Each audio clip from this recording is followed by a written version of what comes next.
I love taking communion. It's one of my favorite aspects of being in the church.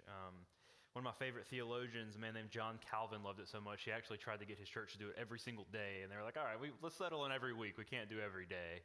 But I feel the same way. If we could do it every single day, I would.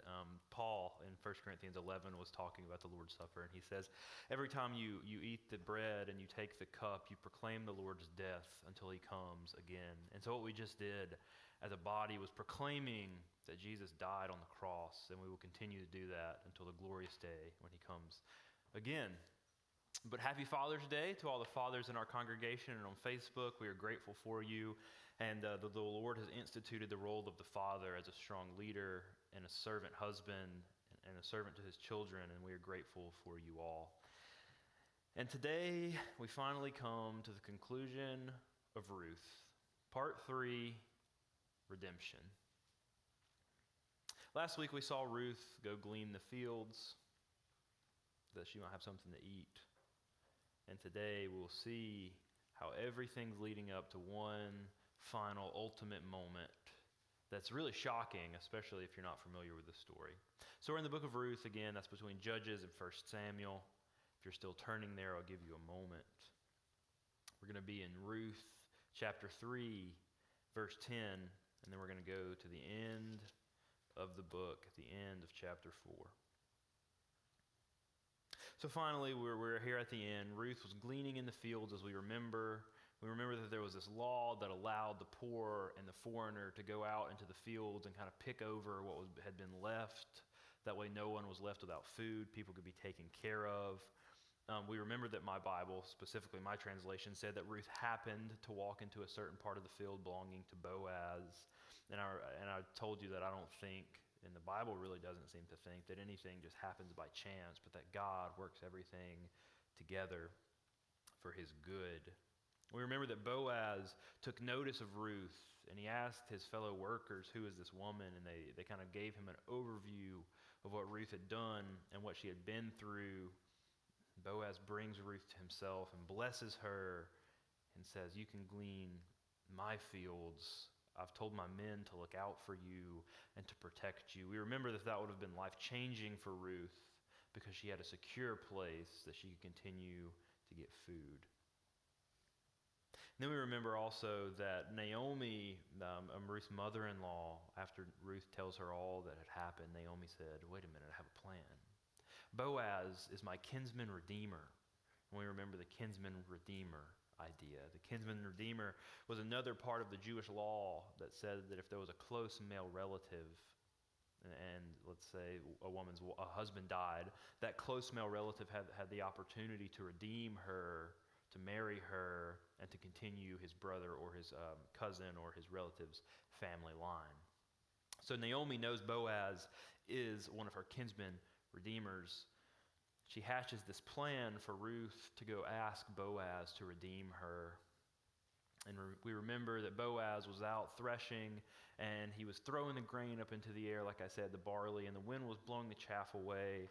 And he has his wine, and he has his dinner, and he lays down out in the dirt. He's laying there in the dark of night, exhausted. And we remember that Ruth goes and does this strange thing where she uncovers his feet and then lays at his feet. He awakes in the dark of night, exhausted, likely disoriented, and Ruth makes this final appeal.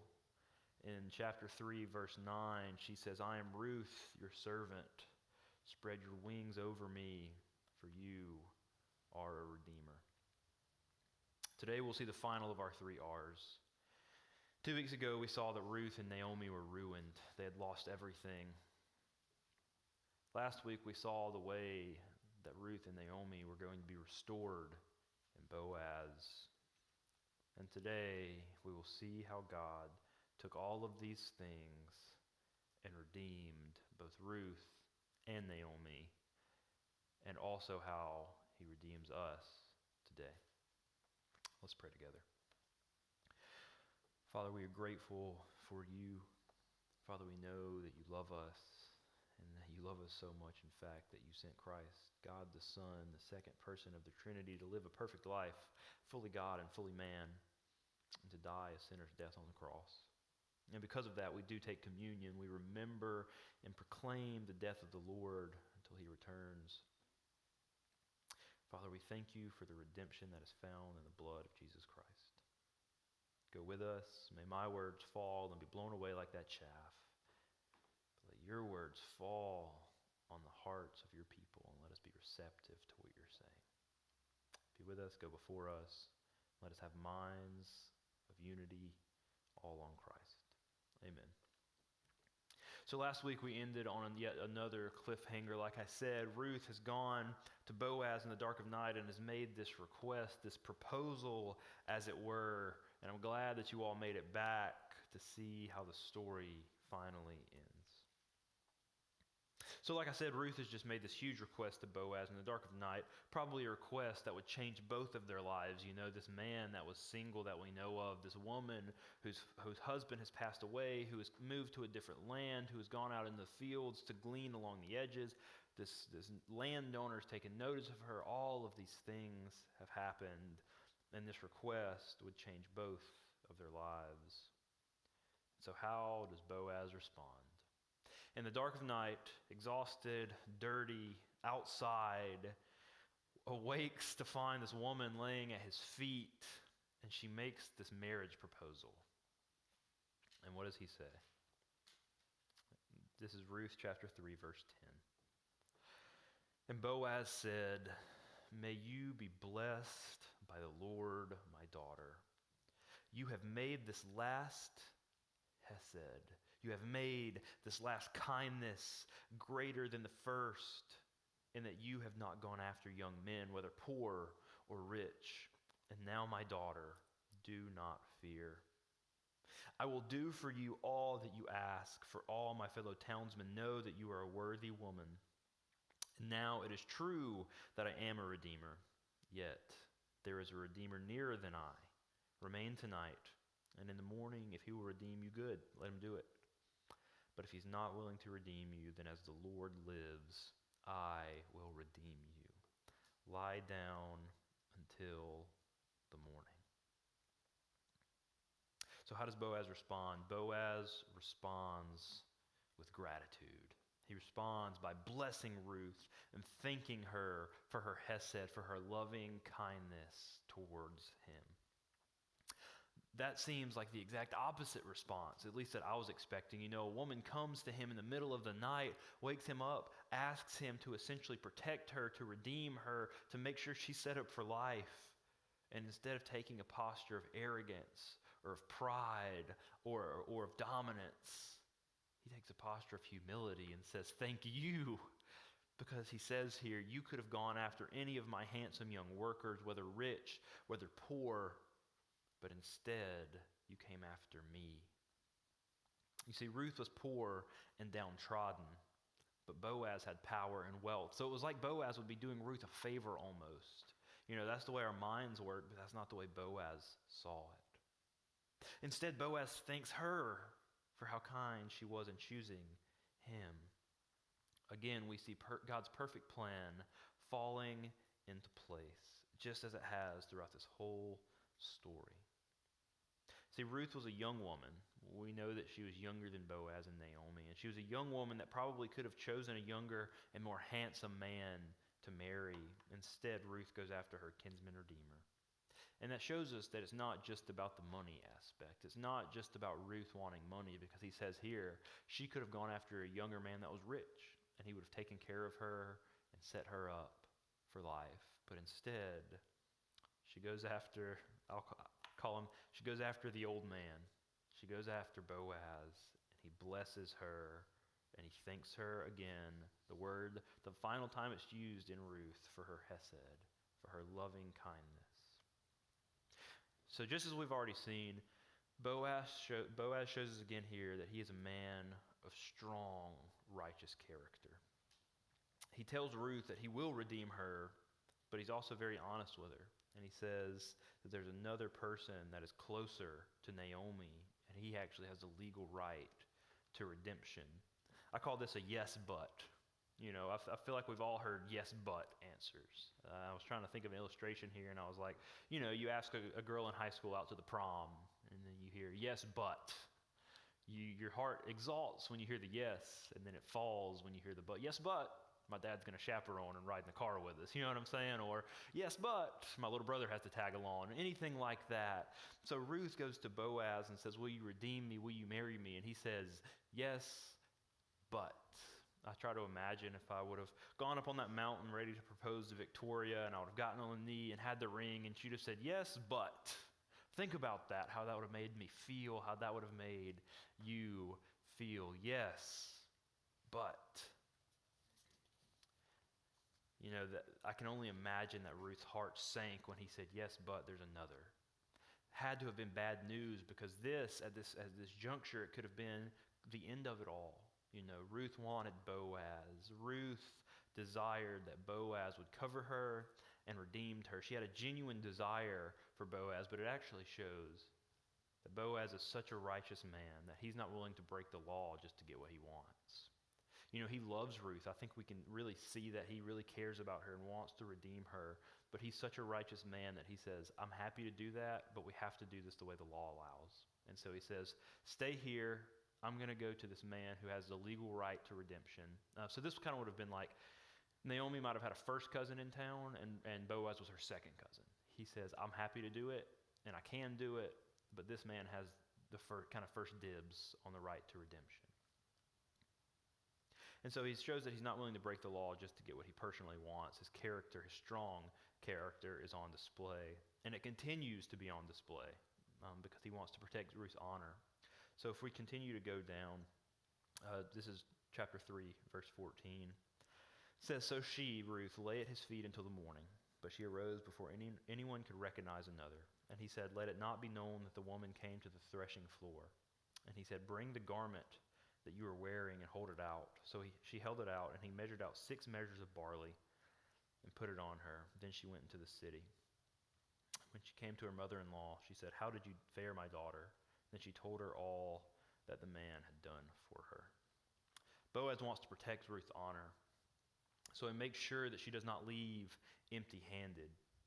Because if someone would have seen this woman leaving the threshing floor, you know, kind of the morning after, as we hear it said, she wakes up and it's the morning and she sees, people can see Ruth walking back to her and Naomi's place of living, and they say, I wonder what people might have had ideas about what she was doing there. Was she sleeping with Boaz? Was she trying to seduce him or anything like that? And Boaz is so a step ahead, he's so righteous, that he's not even thinking about just his actions. He's also thinking about his reputation. And so he says, please don't leave empty-handed. Let me give you this barley so as you're walking away, people can see that you came to me to ask me for something. You didn't just come for sinful or for bad reasons. He wants to make sure that he's protecting Ruth's reputation. And there are 2 points I want to make on that. The first is that it's vital that as Christians we protect our own reputation and that we protect the reputation of those around us. Paul tells us to be above reproach. We must make sure that we're not only acting in accordance with God's word, but that we live in such a way that no one can even have the slightest idea that we're in sin or that we're not living according to God's law. When I came into college and I wasn't very serious about my faith, I can remember kind of being this person in my mind, you know, as many young Christians are, like, how far can I push the line? It's like, well, I'm technically not sinning, or, you know, it's just a small sin. And as I've grown in faith and as the Lord has called me to his ministry, I've had to repair a damaged reputation to some degree. And I think that many of you can relate to that. There are things that we do that hurt our reputation. And so what I'm saying here today is that it's so important that we not only live righteous lives, but that we also live lives that people can't even question. You know, Billy Graham had this famous rule where he was never in the room one-on-one with another woman, and people have different opinions about that. I'm not going to get into that one way or the other, but the point of that is he wanted to be so far above anybody having any questions that he went to a great length to ensure that. It seems like Boaz is doing the same thing here. It's much easier to maintain a godly reputation than, like in my case, to have to rebuild a godly reputation. You can take that from personal experience. The second point is that it's absolutely vital that we protect the reputation of our fellow believers, especially those who are more vulnerable than us. You see, it's my duty as a husband, as a Christian man and also as a pastor to uphold the integrity of myself, of my family, and of this church body. Each and every person here today must not only make sure that we're above reproach, but we also must look out for one another. We also must always, and it's easy in the age of social media to be looking out for one another. There are bad things about it, but there are also good things about it. In a healthy and strong and vibrant church environment, we must be looking out for one another. And even if there is something that looks like one of our brothers or sisters could be falling into sin, we must be quick to lovingly go to that person and say, hey, I'm just checking on you.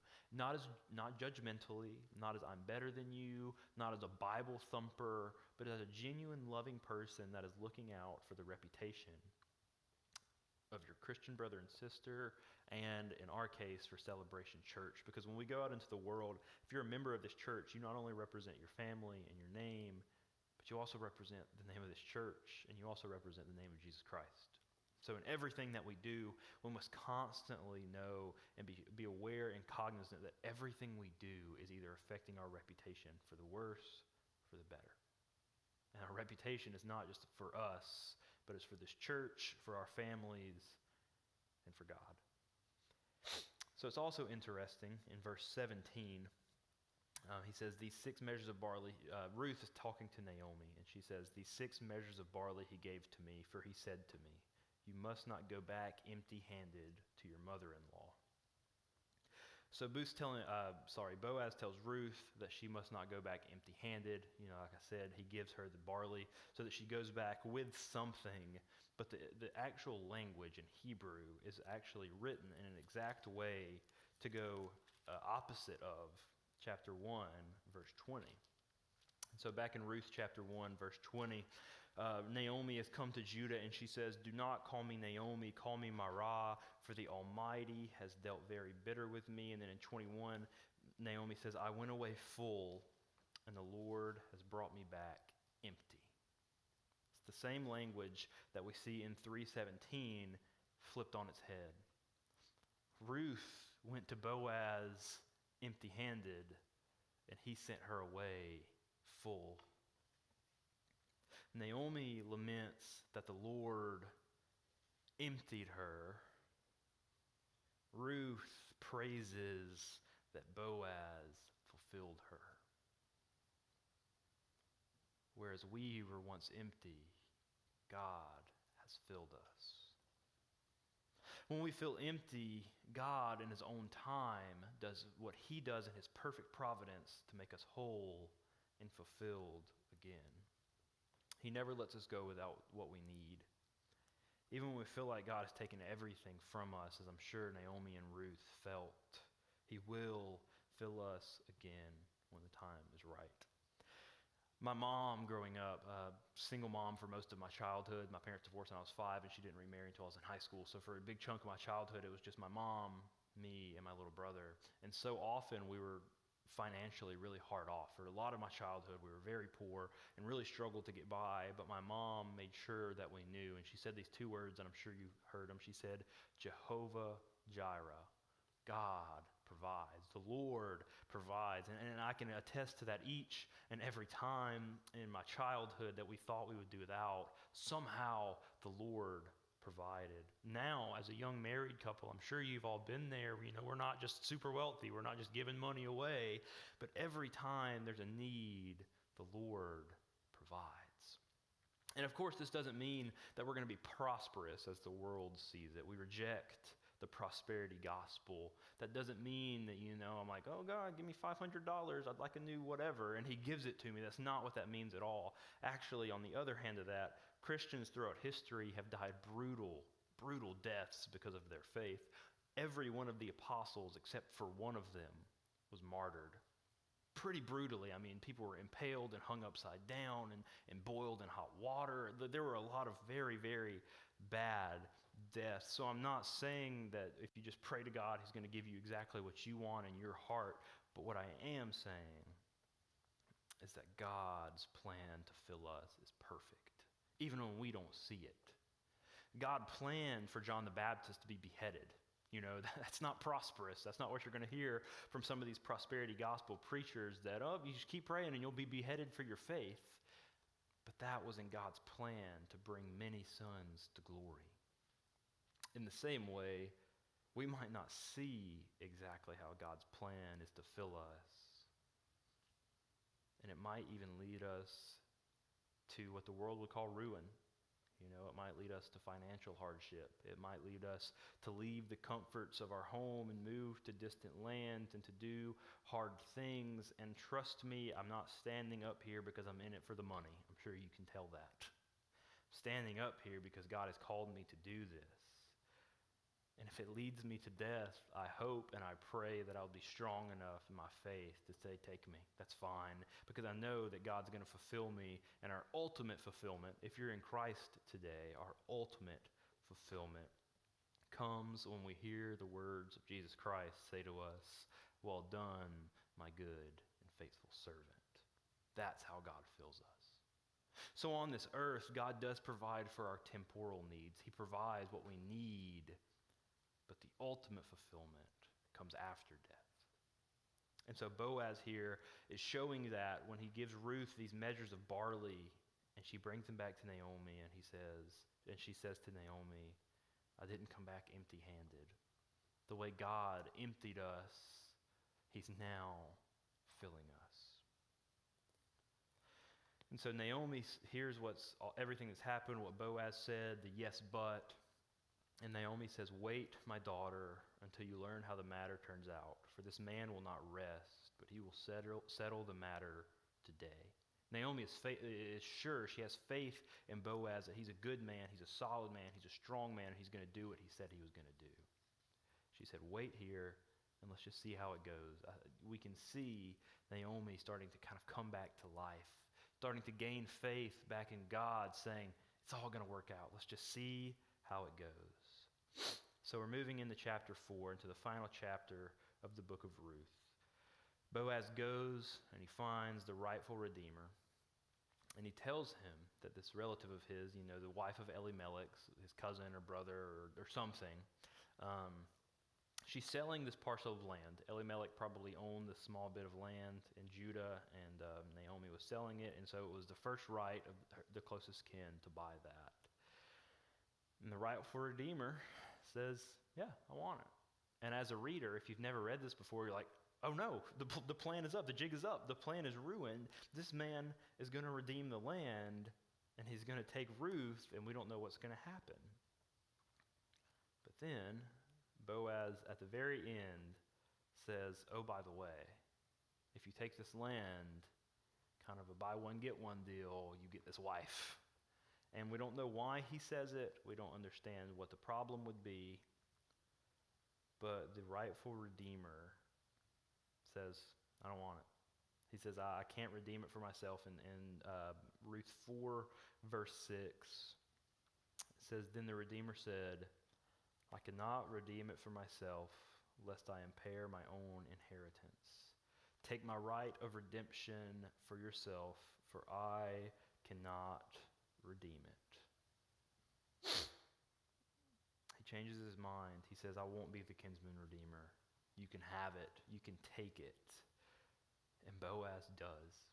And just like Jesus Christ, he could have left us in our sin. He had no reason. He had no impetus. He had no obligation to save us out of sin, death, and hell. He could have left us unredeemed.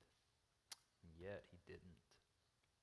Boaz had no impetus, no obligation to redeem Ruth. He wouldn't have gained any money from it. He certainly wouldn't have gained any status from it. In fact, people would have looked at him kind of cockeyed, like, what in the world are you doing redeeming this Moabite woman? That's an enemy. She was poor. Who knows what she's done? She's worthless. She's kind of used up as the world would see it. And yet Boaz redeems her.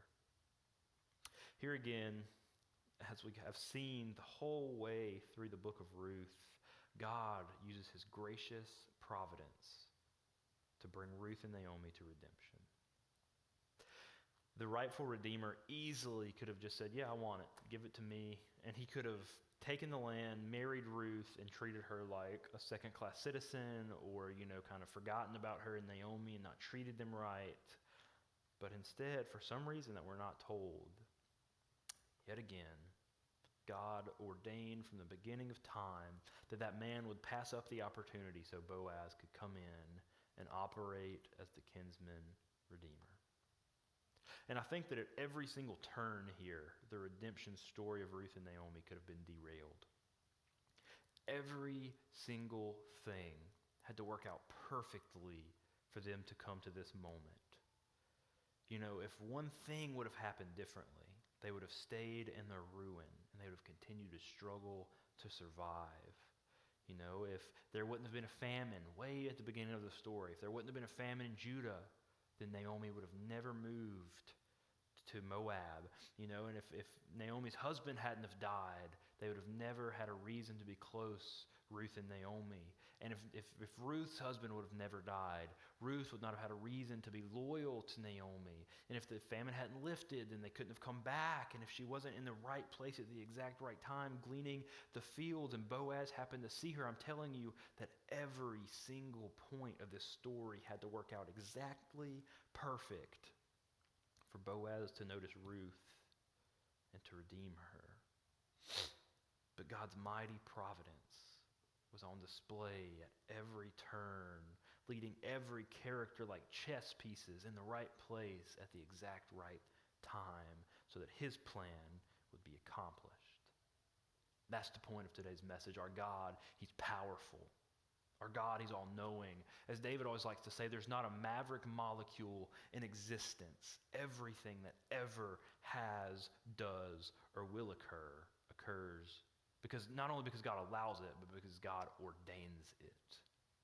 It's a hard truth to swallow. It really is when you start to think about it real deeply, because it means that everything good and bad in the history of humanity has not only slipped through God's fingers, but has come directly from his hands.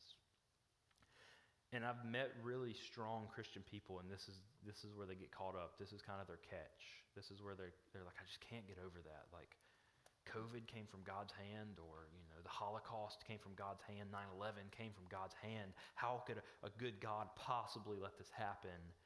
And I want to stand up here as someone with a seminary education, with degrees, and this is my job and my training, and tell you, I don't know. I wish that I could give you a good answer and say, well, this verse in this chapter says exactly this. I don't know. Isaiah 55, it says, just as heaven is higher than earth, God's ways are higher than our ways, and God's thoughts are higher than our thoughts. It's kind of like the smallest little plankton in the ocean trying to fathom the entire expanse of the world's oceans. It's impossible. It's so far outside of that small plankton's existence that he can't even fathom it. And that's the way we are with God. I wish that I could stand up here and tell you exactly why things have happened. But God is an infinite and eternal being, and we are finite and temporal and small. We can't possibly comprehend God. We just can't. So what we have to do is we have to know through his word the character of God.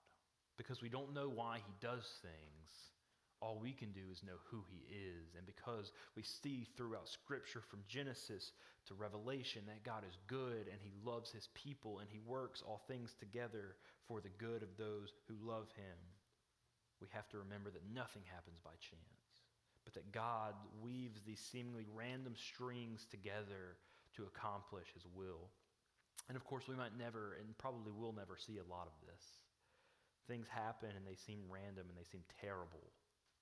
And at the end of the day, we might die never knowing why this happened. We might die never knowing why these horrible, horrible things have happened. But we do know that one day, when God's kingdom comes to earth, every knee will bow, every tongue will confess, and then we will understand why things happened. I think of Paul writing, and he says, Apollos watered and Paul planted, and these people had different parts in growing the Christian church, but they might never see.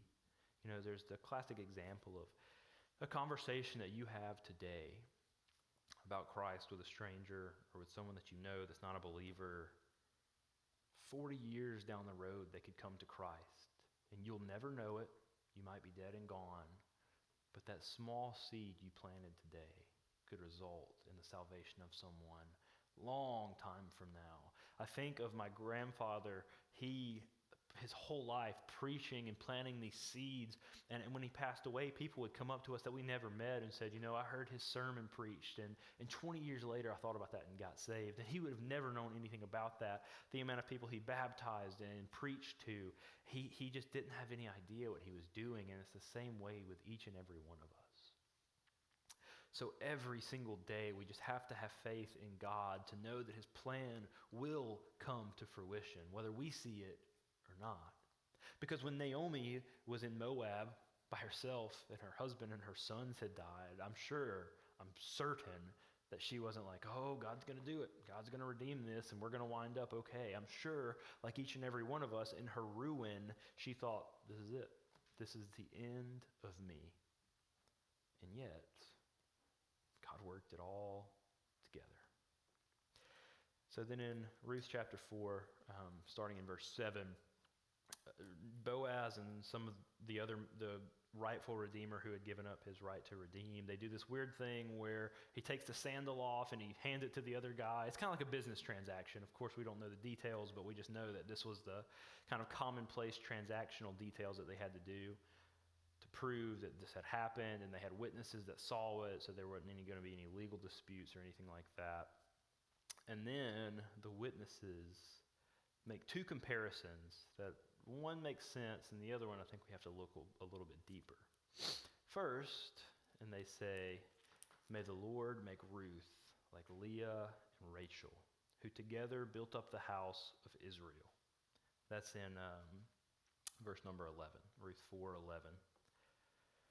So we remember way back in Genesis that Jacob married Leah and Rachel.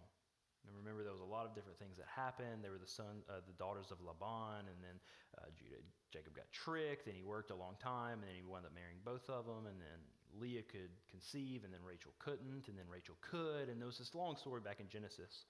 But this comparison is foreshadowing the major twist at the end of this book. Because we remember that when Jacob married Leah and Rachel, their children became the 12 tribes of Israel, the 12 great tribes of Israel. So when the witnesses pronounce this blessing upon Boaz and upon Ruth, we're to see, and that I think the ancient readers would have seen here, they're saying that the child of Ruth and Boaz, if they have a child, it's going to be a big deal. When they made that comparison to Leah and Rachel, they're saying, your child's going to be a big deal in the history of Israel. And we'll see that that's true. And then, after they've compared Ruth and Boaz to Rachel and Leah and Jacob, they make a pretty strange comparison, an unlikely comparison. They compare Boaz and Ruth to Perez. And if you don't remember Perez, that's okay, because he's a pretty obscure character. He's not like a Joseph or a Moses or anything like that you would remember. Back in Genesis again, Perez was just this kind of random man, and his mother was, in Alabama we say Tamar, but in the Hebrew is Tamar. And there was this kind of long, drawn-out story, but Tamar was the widowed daughter-in-law of Judah, the man Judah. And so in this story, Judah is going through the city and he finds a prostitute. And he has his ordeal with this prostitute and gives her some things and then goes on. But it turns out that was actually his daughter-in-law, Tamar. And so in this very scandalous story, he impregnates Tamar, his daughter-in-law. And the immoral end of this relationship is the baby boy, Perez.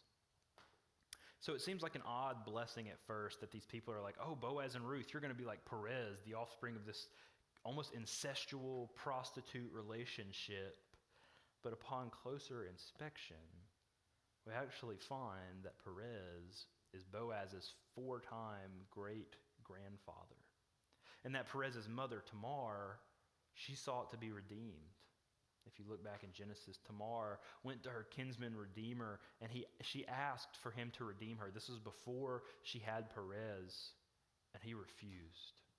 the kinsman redeemer, refused to redeem Tamar, and it was because of that reason that she was out on the streets. And it was because of that reason that she was mistaken as a prostitute. And it was for that reason that she was incestually impregnated. And so when they make this comparison, they're saying, it's full circle. They're saying, Boaz, your great grandfather was produced because the kinsman redeemer refused his obligation, but you have fulfilled your obligation. It's hard to think about how crazy that is because most of us don't even know our four-time great-grandfather, who they are. We just don't know that far back.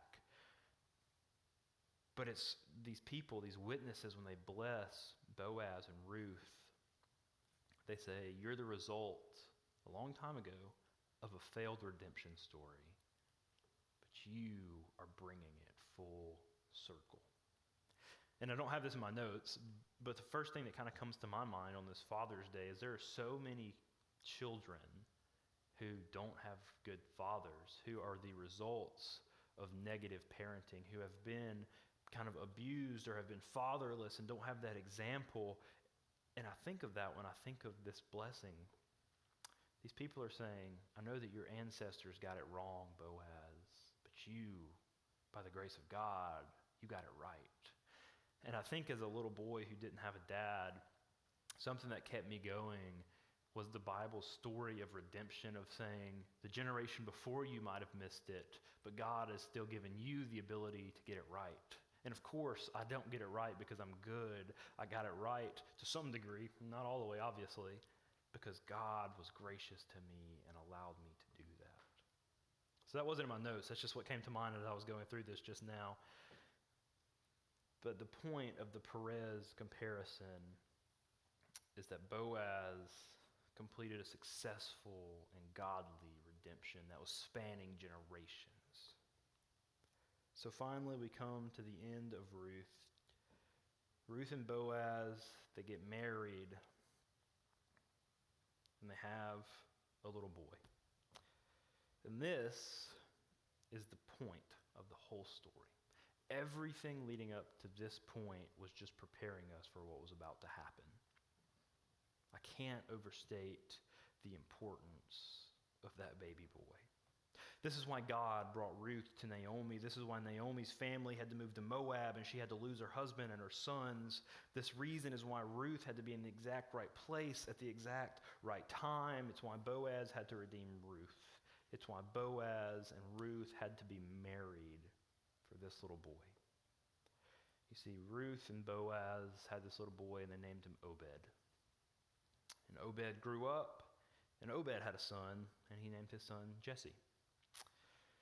When Jesse grew up, he fathered a little boy, and that little boy was the great-grandson of Boaz and Ruth. The great-grandson of Boaz and Ruth that would be a shepherd boy born in Bethlehem. The great-grandson of Boaz and Ruth that would one day stand on a field of battle, sling a rock and hit a Philistine giant in the head and knock him to the ground.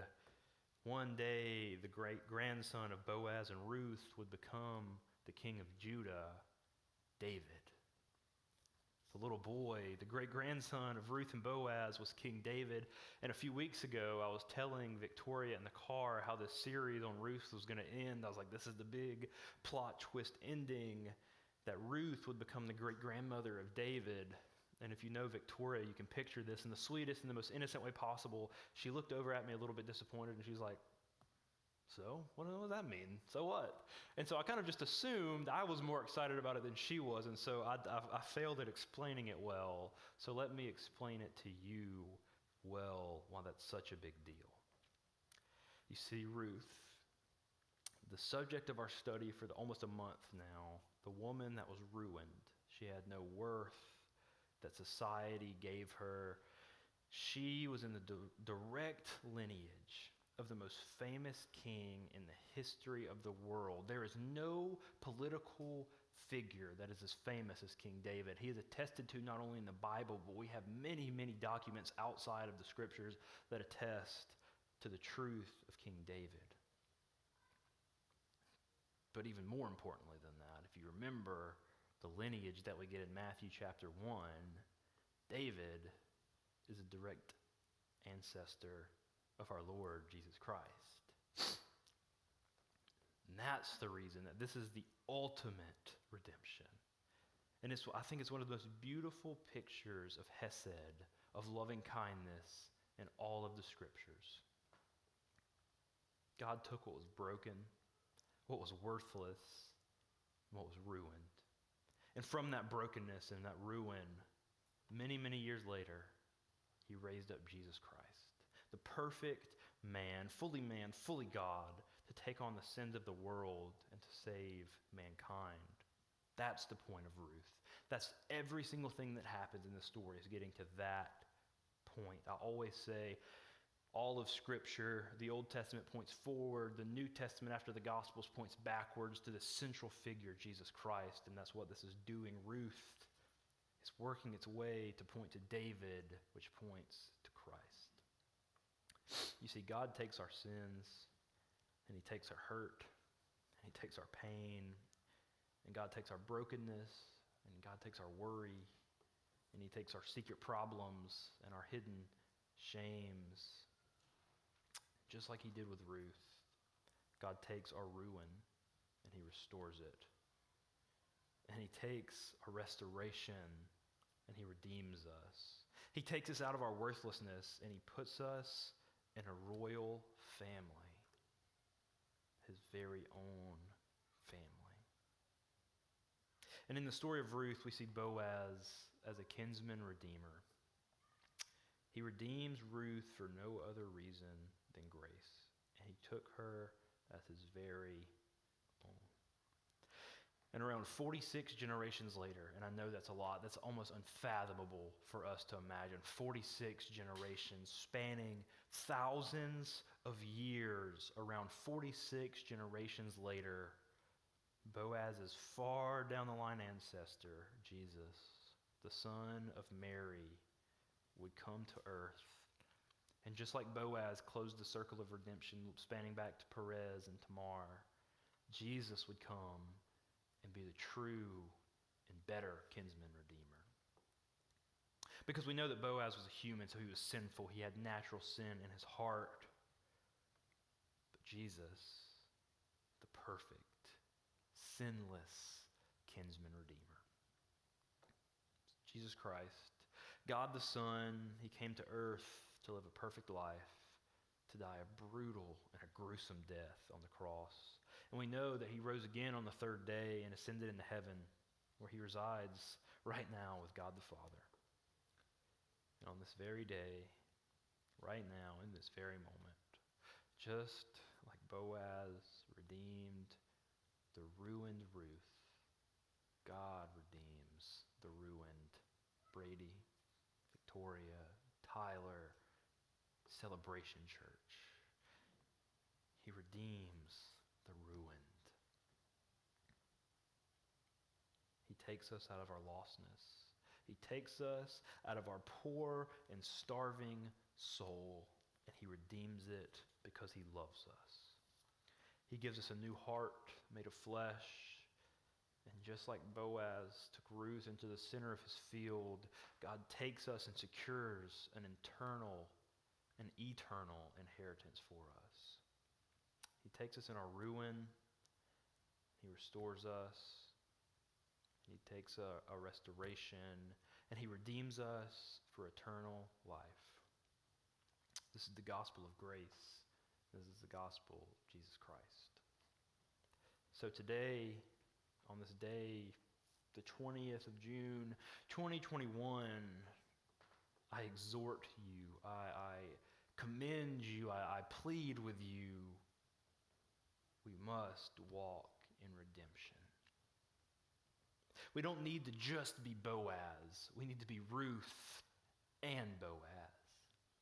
Because Ruth was ruined, and her Redeemer came and loved her, and she lived into that. And Boaz had no reason to redeem Ruth, but because he was a man of good character, of strong, righteous character, he redeemed this woman and loved her as his very own. And so today, I want to remind you that in our ruin, God redeems us. Not because we deserve it, not because we've done anything good, not because of any reason apart from his hesed, his loving kindness. So today, please go out into this world and live into your redemption. Know that there's freedom. We are not bound by the law. We are bound by God's grace. And of course, if you don't know Christ today, please let today be the day of salvation, because he loves us.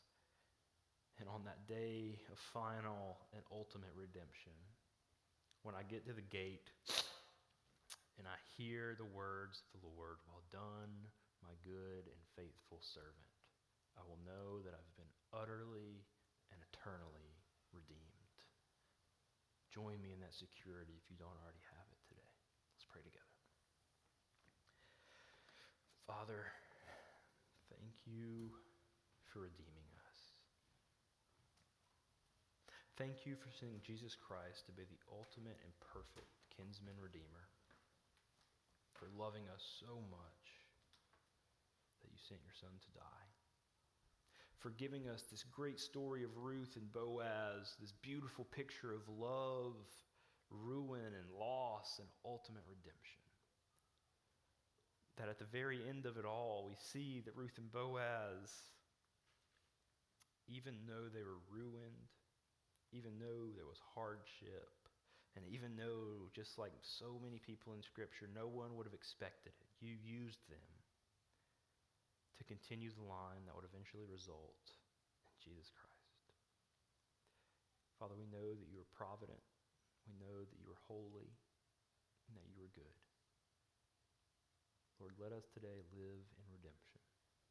And if there's anyone in this building or on Facebook today or any time in the future when someone sees this that doesn't know you, Lord, please let them come to you in humble repentance and give themselves over to you as you ordained from the beginning, because you are a good and providential Redeemer.